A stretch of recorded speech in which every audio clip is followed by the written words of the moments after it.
ఆకారం ప్రకారంగా కుట్టాలి, అదే మన టార్గెట్. ఇక్కడ నడుములో 4 వంతు 10 ఇక్కడ నుంచి ఇంచున్నర పాయింట్, ఇది సీట్లో ఖర్చు. ఇప్పుడు ఇక్కడ సీట్ రౌండ్ 11 తయారు వచ్చింది, ఇది 44 అంటే 22 తయారు రావాలి, ఇది 22, ఇది 11. ఇప్పుడు మనం దీనికి ఫ్రీ చేద్దాం, ఒక 1 ఇంచ్ ఫ్రీ చేస్తున్నాం.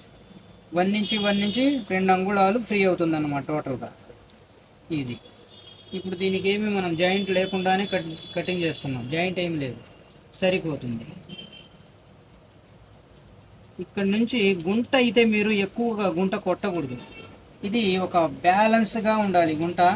హిందీ వాళ్ళు వచ్చేసి బాగా గుంట కొట్టేస్తారు, అది మరి వాళ్ళ గురించి మనం చెప్పుకోకూడదు, వాళ్ళది సక్సెస్ అయిద్దా ఫెయిల్ అయిద్దా అనేది వాళ్ళకి తెలియాలి. మనం వచ్చేసి గుంట ఎక్కువ కొట్టకూడదనే చెప్తాం, ఎందుకంటే గుంట కొడితే లాక్కుంటుంది, కూర్చోదు. ఇక్కడ 13 తయారైంది, 13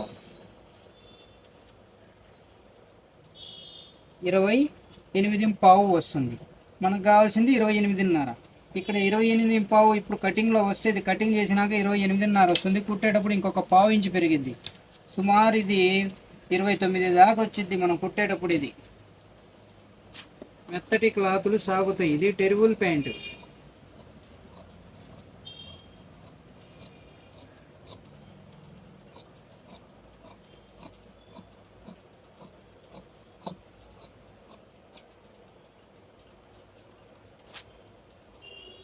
ఇక్కడ మనం కొంచెం ఎగ్గు షేప్ ఇవ్వాలి, ఎగ్గు షేప్ ఇస్తే డాట్ కాడ లాక్కోకుండా, డాట్ కుట్టినాక లాక్కోదు.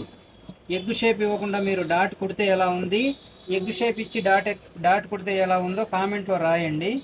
మీరు కామెంట్లో రాసేవాళ్ళు మీ ఊరి పేరు ఎక్కడి నుంచి అనేది నాకు తెలిస్తే కొంచెం బాగుంటుందనే ఉద్దేశంతో అడుగుతున్నాను. ఎక్కడి నుంచి మీరు కామెంట్ రాస్తున్నారు, మీరు ఉండేది ఎక్కడ అనేది కామెంట్లో తెలపండి.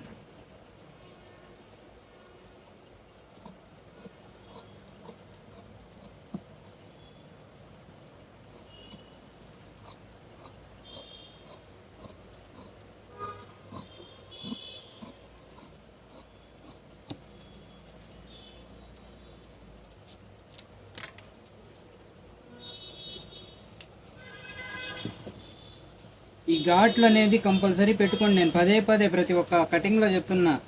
ఈ ఘాట్లు పెట్టండి, కుట్టేటప్పుడు ఘాట్లు కలిపి కుట్టండి, అప్పుడే మనకు బ్యాలెన్స్ అనేది కరెక్ట్గా కూర్చునేది. బ్యాలెన్స్ తేడా వస్తే ప్యాంటు కొంచెం మెలి తిరిగిద్ది, కొద్దిగే కదా అనుకోమాగండి, ఆ కొద్దిగే మెలి తిరిగిద్ది.